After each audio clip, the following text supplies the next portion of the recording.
High বন্ধুরা, ফুচকা কার না ভালো লাগে খেতে? এমন কোনো মানুষ নেই যার ফুচকা খেতে ভালো লাগে না। ছেলে মেয়ে, বয়স্ক, বৃদ্ধ বৃদ্ধা, বাচ্চা, সবার ফুচকা খেতে খুবই ভালো লাগে। তো ফুচকা তো সবসময় খাওয়া হয়। তো আজকের মনে হলো একটু দই ফুচকা খাই।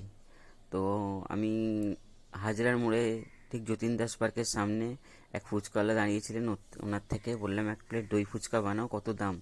তো উনি বললেন 6 পিস 40 টাকা।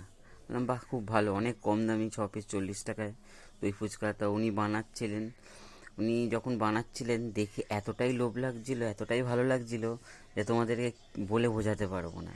ফুচকা বানালেন, ফুচকার উপর থেকে টক দই দিলেন, সেও ভাজা দিলেন, মিষ্টি জল, টক জল, আরও কত রকম চাট মশলা ফস মশলা দিয়ে উনি দই ফুচকাটা তৈরি করলেন। দেখতেই পাচ্ছ বন্ধুরা তোমরা ভিডিওটাতে। হ্যাঁ, তারপর এত সুন্দর খেতে, এত ভালো লাগলো খেতে, তোমাদেরকে কিভাবে বলবো আমি। তোমরা কখনো যদি যতীন দাস বা হাজরায় যতীন দাস পার্কে যাও বা হাজরায় যাও, ঠিক যতীন দাস পার্কের গেটের মুখেতেই ফুচকাওয়ালাটি দাঁড়ায়। হুম। তো এছাড়া উনি অনেক কিছু আলু কাবলি, চুরমুর, পাপড়ি চাট, অনেক কিছুই রাখেন, অনেক কিছুই করেন।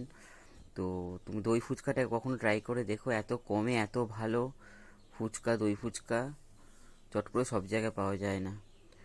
আর ভিডিওটা ভালো লাগলে একটা লাইক, শেয়ার, কমেন্ট করে দিও। Thank you.